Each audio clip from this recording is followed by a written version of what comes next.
Welcome back, everybody. I hope that you are fully immersed in this season of waiting, of anticipation. Perhaps there are other experiences you're having. If we're honest, some of us have probably felt some despair, some, I wouldn't say hopelessness. We maintain hope, but it's heavy during this time of year for many people always, but I think especially in light of recent events in our world and what appears to me to be something resembling chaos, a kind of unraveling of things that many of us might have hoped would have been shored up by now. And so I invite you to join with us and with me, if you haven't already, on this journey of waiting.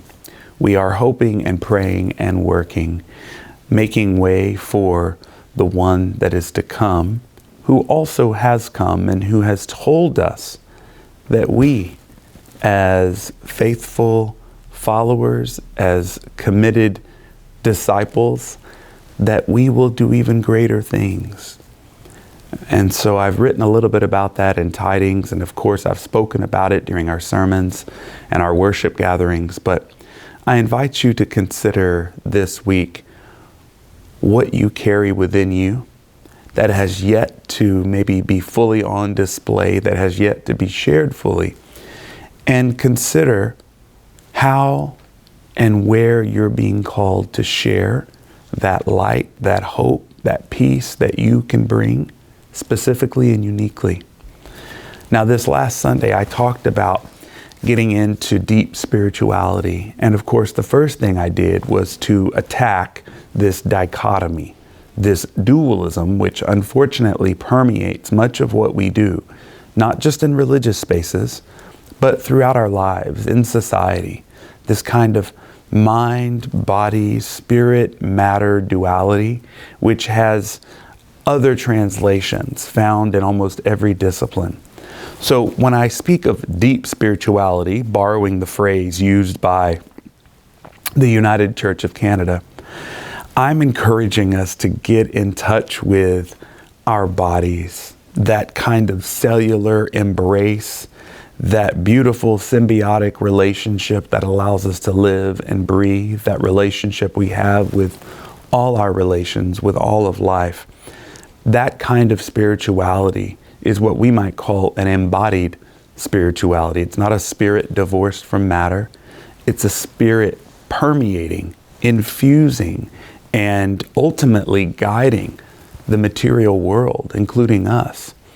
Now, this, I guess, spirit-matter relationship, this ecosystem, if you will, is sometimes discussed under the rubric of consciousness.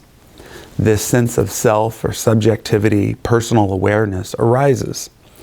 I said on Sunday that it is important that we think of consciousness not as a thing, nor as a fixed process and a location, but rather a dynamic, emerging process of linkages and differentiated pathways.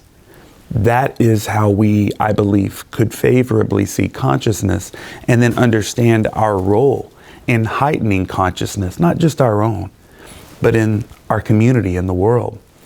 I also spoke of what are called attractors of consciousness. Now, these attractors are simply a feature of reality that our consciousness chooses to set upon or that stands out, and we stay with it. And there are a lot of stages. They start with maybe a pause, a fixed moment. That pause becomes a mood, and that mood becomes more of a disposition or a feeling that is pervasive, and then it ends up becoming values and belief systems. So you can see there's a sequence that these attractors of consciousness start as a momentary pause, but then they can become something much bigger. Well, you and I both know that we are assailed by, I guess, competing attractors of consciousness in our world. We're told to do this, run here, make everything this way. And none of us are exempt from that because we live in the world.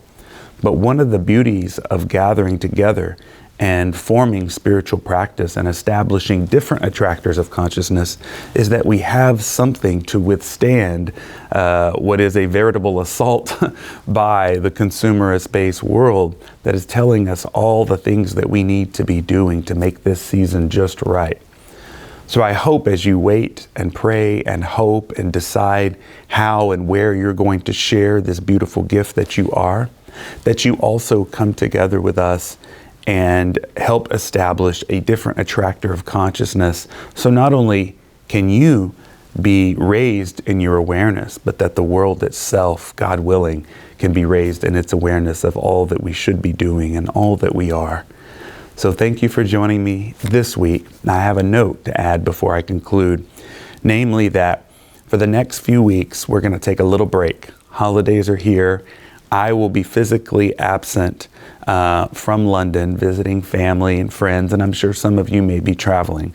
But we're going to jumpstart this thing back again. Don't worry.